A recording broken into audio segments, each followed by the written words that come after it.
तो दोस्तों लौट आए एक ऐसी सच्ची और खौफनाक भयानक घटना के साथ जिसे सुनने के बाद आपके अंदर भी दहशत भर सकती है। और अगर आप भी किसी रिश्तेदार के यहाँ सोने जाने की सोच रहे हैं कि उनके घर में अगर कोई ना हो तो आपको सोने के लिए बुला रहे हैं वो, तो आप नहीं जा पाएंगे। तो इस खौफनाक कहानी को स्टार्ट करते हैं।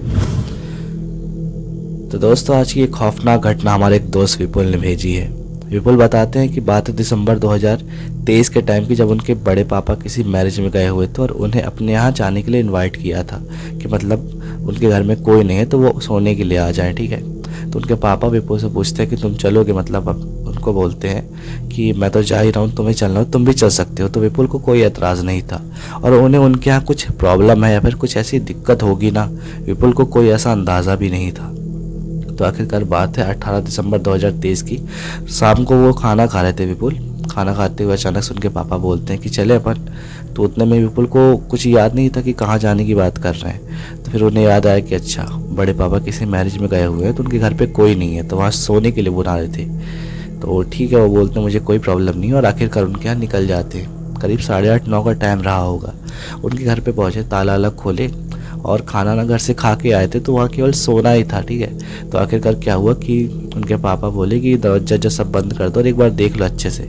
तो ये बोले पूरा छाता चेक किया, दरवाजा पूरे बंद किया और आखिरकार बेड पे आया और अपना फ़ोन लिया। पापा सो रहे थे, अपना ईयरफोन दोनों कान पे लगाया और सोने की तैयारी करने लगा। ठंडी का टाइम चल रहा था, अच्छा खासा रजाई ओढ़ी और फ़ोन चलाते हुए सो गया। करीब 8:30 से 9 हुए थे, 9:30 हुए थे कि वो फ़ोन चलाते हुए सो गया। इसके बाद से करीब उसकी नींद 2 से 3 घंटे बाद खुली, वो भी अपने रूम में किसी की आहट से। उसे ऐसा महसूस हुआ कि जैसे उसके कमरे में कोई चल रहा है। हालांकि पूरे कमरे में अंधेरा था, इस वजह से उसे क्लियर समझ में नहीं आया कि उसका वहम था या सच में कोई उसके बाजू से चलकर निकल के गया है। इसके बाद उसे हल्का हल्का डाउट हुआ तो उसने पूरे लाइट साइट चालू की और एक बार फिर से करीब 2-3 घंटे बाद, जब वो सो चुका था ना, उसके 2-3 घंटे बाद यानी कि 11 साढ़े 11 के टाइम पे पूरे घर की तलाशी ली अच्छे से एक बार कि कोई है तो नहीं, या फिर कोई बिल्ली उल्ली थी क्या, किसकी आहट उसे सुनाई थी। पर पूरे घर में कोई भी नहीं था उन दोनों के अलावा। तो आखिरकार उसने फिर इस बात को इग्नोर किया कि शायद मेरा वहम होगा और आखिरकार पूरे घर की लाइट साइट्स बंद की और आगे फिर से बिस्तर पे सो गया। पर इस बार वो जाग रहा था और उसके कान में कोई भी ईयरफोन नहीं लगी थी और उसे साफ साफ महसूस हुआ कि अंधेरे में कोई है जो उसके बाजू से निकल कर गया है। अब यार ये वहम होता तो बात की बात थी, उसने क्लियर पूरा घर अच्छे तरीके से देख लिया था और क्लियर उसके बाजू से उसे दिखा कि कोई एंटिटी या फिर कोई परछाई कह सकते हो चल कर निकल कर गई है, ठीक है। उसने क्लियर अपनी आंखों से देखा। उसने तुरंत ही पापा को उठाया और बताया कि पापा अपने अलावा भी इस कमरे में कोई है। मुझे 2 बार एहसास हुआ कि कोई मेरे बाजू से अपने कमरे में यहाँ पे चल रहा है, निकल रहा है बार बार। तो यार अब उसके पापा को अजीब लगा कि शायद कोई चोर लुचक्के तो नहीं घुसा है। तो इस वजह से उनके पापा ने भी करीब 11:30-12 का टाइम हो रहा था, पर पूरा घर कंफर्म किया, देखा अच्छे से कि शायद कोई घुस तो नहीं आया, कि किसी को पता हो कि इनके घर वाले आज नहीं है घर पे, ठीक है। पूरे घर की तलाशी ली, छत वत देखा, पर कोई भी उस घर में नहीं था। उसके बाद उनके पापा ने उसे समझाया विपुल को कि देख तेरे अंदर भय बैठ रहा है, डर बैठ रहा है, फालतू को मत डर, मैं हूँ तो कहे डर रहा है, कुछ नहीं होगा। तो आखिरकार फिर से आए बिस्तर पे और सो गए नॉर्मली तरीके से। पर इसके बाद से फिर कुछ ऐसा होने वाला था जिसका विपुल को अंदाज़ा तक नहीं था। उसके बाद से जैसे ही वो लोग लेटे होंगे ना बिस्तर पे, उसके थोड़ी देर बाद ना विपुल को ऐसा एहसास हो रहा था कि जैसे कोई उसके ऊपर जस्ट ऐसे हैगा टिका हुआ उसे देख रहा है।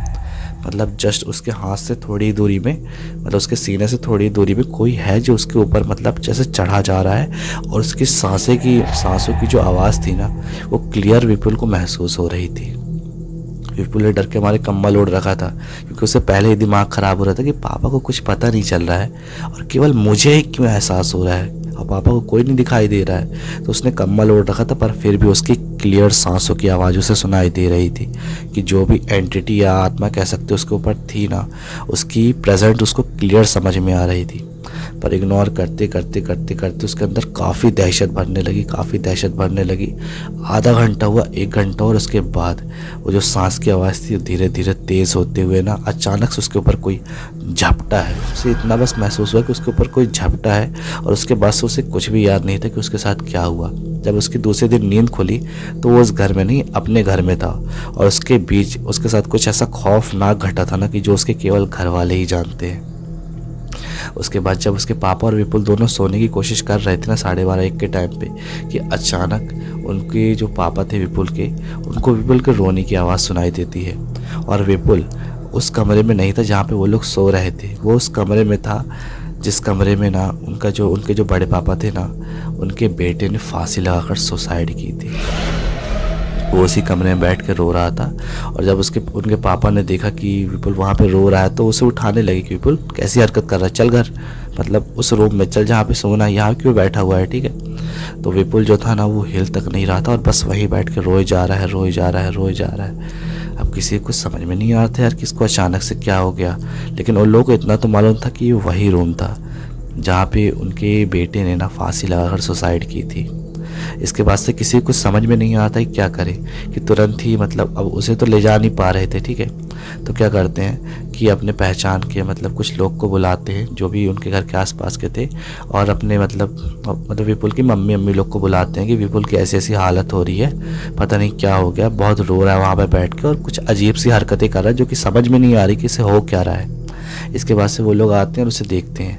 वो लोग समझ चुके थे कि उसकी हालत जिस टाइप की थी ना, मतलब उसकी आंख जो थी ना वो पलट चुकी थी लिटरली, उसकी आंख की पुतली गायब थी और वो बस नीचे को सिर करके रोए जा रहा है। कई बार उसकी मम्मी ने उसका सिर ऐसे करके देखा, उसे होश में लाने की कोशिश की, बेटा क्या हो गया बता, तो क्यों रो रहा है, पर वो बस नीचे को ऐसे मतलब पैर तोड़ के बैठ गया है और रोए जा रहा है, रोए जा रहा है, रोए जा रहा है, कुछ बोल ही नहीं रहा है, ठीक है। और यार ऐसा कुछ हुआ भी नहीं था जिसकी वजह से वो रोए, सब कुछ नॉर्मल ही था। और अचानक से उसकी ये हालत देख के ना सभी को समझ में आ गया था कि ये पक्का पजेस्ड हो चुका है, किसी आत्मा की चपेट में आ चुका है। और हालांकि उनके घर में ही जब सुसाइड किया था, ठीक है ना, किसी ने, तो उसके बाद उन्हें कोई डाउट नहीं था कि किसकी स्पिरिट या फिर आत्मा है। सब हैरान करने वाली बात ये थी ना यार कि जो लोग उस घर में रहते हैं उन्हें कोई प्रॉब्लम नहीं होती कभी, पर वो लोग उस घर में आए तो उन्हें इतनी बड़ी दिक्कत खड़ी हो गई।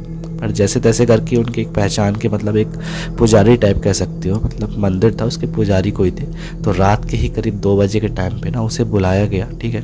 और उनकी मम्मी आई और पहचान के एक जो बाजू वाले थे वो भी आए उन्हीं घर में, ठीक है, वहाँ पे जहाँ पे वो सोए हुए थे उनके घर पे बड़े पापा के, तो आए हैं, ठीक है। तो जो पंडित जो आए थे ना पुजारी टाइप के, वो बोलते कि इस घर में वैसे भी एक आत्मा का वास है और अकेले आके तुमने गलती कर दी है, ठीक है।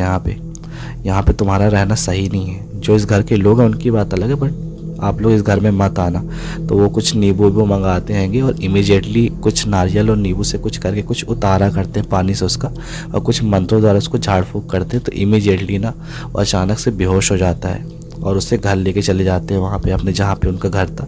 और इमीडिएटली रात के 3 बजे ही ना वहाँ से सब लोग निकल जाते हैं और समझाते हैं कि मतलब वो जो पंडित थे वो समझाते हैं कि दोबारा आप लोग इस घर में रात के टाइम पे कभी मत आना। इस घर के लोग को भले ही आत्मा नुकसान ना पहुँचाए, पर आपके घर वालों के लिए खतरा हो सकता है। जिसके बाद से यार उसने कभी जीवन में मतलब रात के टाइम पे उनके घर में जाने की हिम्मत नहीं की अपने बड़े पापा के यहाँ। और आज के टाइम पे सारी चीज़ें नॉर्मल है, और विपुल ने हमें शेयर किया तो मुझे भी लगा यार कि हाँ यार किसी के साथ ऐसा हो सकता है क्या। तो आप कमेंट करके बताओ कि स्टोरी आपको कैसी लगी, और मोर वीडियोस के लिए चैनल को सब्सक्राइब कर लेना क्योंकि डेली ही ऐसी स्टोरी आती रहती है। तो मिलते हैं नेक्स्ट स्टोरी में, तब तक के लिए टाटा बाय बाय, जय श्री राम।